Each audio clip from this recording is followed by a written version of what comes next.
म्हणजे आज मी 50 वर्षाची होऊ राहिली, झाली पण 50 वर्षाची.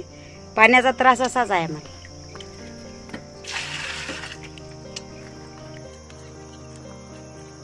का बरं जमिनीतलं पाणी नाही का इकडे? नळ योजना नाही? जमिनीतलं नळ योजना नाही आहे. फिल्टर लागलं गावात? फिल्टर लागेल आहे पण आम्हाला पाणीच नाही भेटत. फिल्टर चालूच नाही, बंदच आहे. बंदच आहे का? हो. मग आता कशातून पाणी नेत आहे? आता आम्ही हे असे नदीत गड्डे करतो, पाणी शापतो आणि हे असं गंद पाणी न्यावं लागते. प्यायलायक आहे का ते? पियालायक हे पियालायकच नाही दिसत ना. पण ते कसंही उपसा करा लागते, काढो करा लागते आणि त्यावेळेस कुठे पाणी न्यावं लागते. 1-1 तास 2-2 तास बसा लागते जिऱ्या.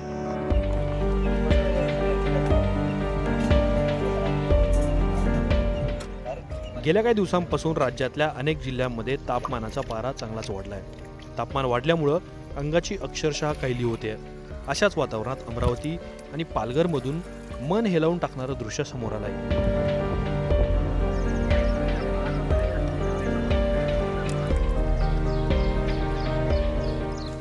हंडाभर पाणी मिळावं म्हणून दिवसभर उन्हातानात फिरण्याची वेळ सरकारच्या लाडक्या बहिणींवरती आली आहे.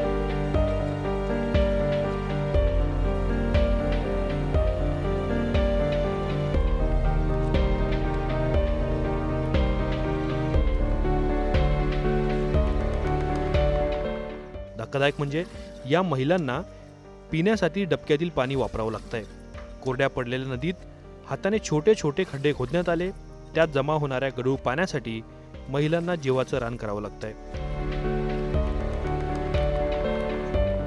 परिणामी जलजीवन मिशन आणि हर घर जल म्हणणाऱ्या सरकारचे दावे फोल ठरत असल्याचं दिसून येत आहे. पाणी देण्याचं आश्वासन देणारे सत्ताधारी भाऊ हे लाडक्या बहिणींच्या अडचणीत गायब असल्याची चर्चा सुरू आहे.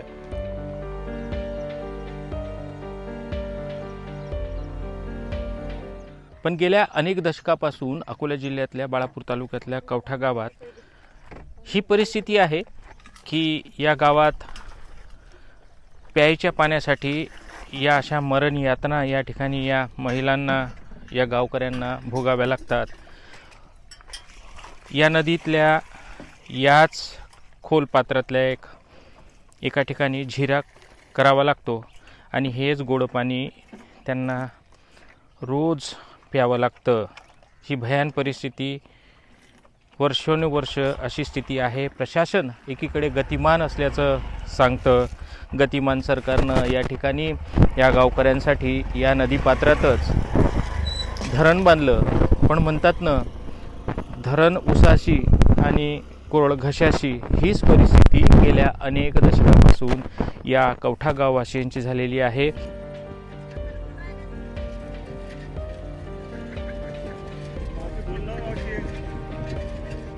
म्हणजे आज मी 50 वर्षाची होऊ राहिली, झाली पण 50 वर्षाची. पाण्याचा त्रास असाच आहे मला.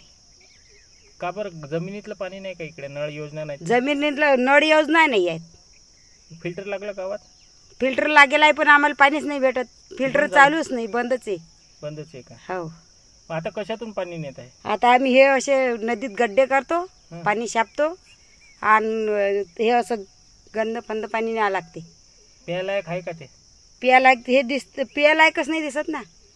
पण ते कसंही उपसा करा लागते, काढो करा लागते आणि त्यावेळेस कुठे पाणी न्यावं लागते. 1-1 तास 2-2 तास बसा लागते जिऱ्यावर. हो का? हो. किती वर्षापासून त्रास आहे? 50 वर्ष?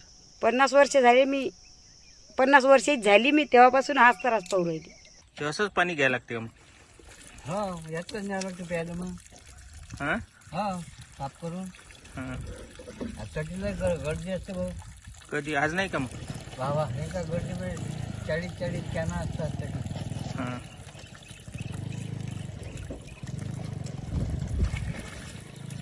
हे असं पाणी खराब करता नाही ते पाणी प्यायला. आम्हाला 12 महिने हेच पाणी प्यावं लागते नदीचंच. पावसाळा असो, उन्हाळा असो, हिवाळा असो, कामधंदा करून येणं आणि पाण्याला येणं आहे नदीवर. मजुरी कधी करायची? मजुरीला पायटे उठा लागते, धंदा धापा करायला लागते, पाण्याची खेप न्यावं लागते, मग वावरात जावं लागते. वावरातून आलं घरी की बरं संध्याकाळी पाण्याला यावं लागते का खेपीले. एक खेप पाण्या पियापुरती न्यावंच लागते, नाही तर मग लेकरं असं तर लेकरं नेतात. पण कोणातरी काम पण सापडत नाही ना, आम्हाला पाणी न्यावंच लागते. तिकडल्या जमिनीतलं पाणी खारं आहे का? हो, ते पाणी खारं आहे.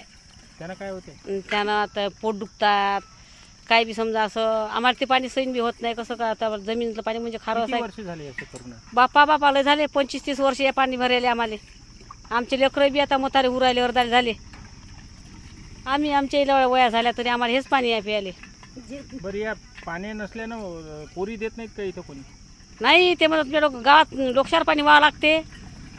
लोक पाहतात ना, मग आले की पाहायला संबंध बापा लोक या गावात लोकशार पाणी नेतात. पोरगी देवा की नाही देवा. दुर्गम भाग म्हणून ओळखल्या जाणाऱ्या पालघरमधील कातकरी पाड्यावर सुद्धा भीषण पाणी टंचाई निर्माण झाली आहे. पालघर आणि त्याच्या आजूबाजूच्या परिसराला चौथी मुंबई म्हटलं जातं. विशेष म्हणजे या भागात जलजीवन मिशनचे कोट्यवधी रुपये खर्च करण्यात आले होते, परंतु नळ कोरडे असल्यामुळं महिला आणि मुलांना पाण्यासाठी पायपीट करावी लागते.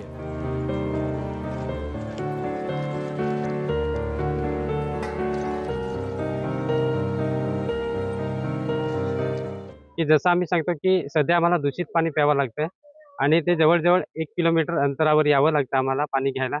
त्याच्यामध्ये आम्हाला म्हणजे भरपूर अडचणी येतात. आमचं रोजचं नेहमीचं काम असेल, जॉबला जायचं असेल, तर डबा बनवणे ह्या गोष्टी थोड्याशा लेट पण होतात. कधी कसं होतं म्हणजे बऱ्याचशा अडचणी येतात. दूषित पाण्यामुळे आम्हाला आजार होतात. तर आमची एवढी विनंती आहे की याच्यावरती शासनाने त्वरित लक्ष द्यावे आणि आम्हाला आमच्या घरापर्यंत नळ योजना पोहोचवावी आणि जेणेकरून आम्हा नागरिकांना सर्वांना स्वच्छ आणि चांगलं पाणी प्यायला मिळेल ही विनंती करतोय. नळ योजना राबवलेली आहे, परंतु त्या नळाला पाणीच नाही मिळत. त्याच्यामुळे आम्ही काही जंगलामध्ये थोडंसं आम्ही खड्डा खोदलेला आहे आणि तिथून गुरं पण तेच पाणी पितात आणि आम्ही पण तेच पाणी पितो. तिथून आम्हाला पाणी आणावं लागतं आणि एकटा माणूस तिकडे जाऊ शकत नाही. अशा ठिकाणी आम्ही ग्रुपने जाऊन आणि ते पाणी घेऊन येतो आणि वारंवार आम्ही ग्रामपंचायतला अर्ज केलेला आहे. त्यांना आम्ही सांगितलेलं आहे. आम्ही तरी पण सुद्धा आमच्याकडे प्रशासनाने लक्ष दिलेलं नाही मिळत आणि आमच्या गावामध्ये पाड्यामध्ये जर कायमस्वरूपी आम्हाला योजना राबवता आली तर ती आम्हाला मिळायला पाहिजे अशी आमची इच्छा आहे.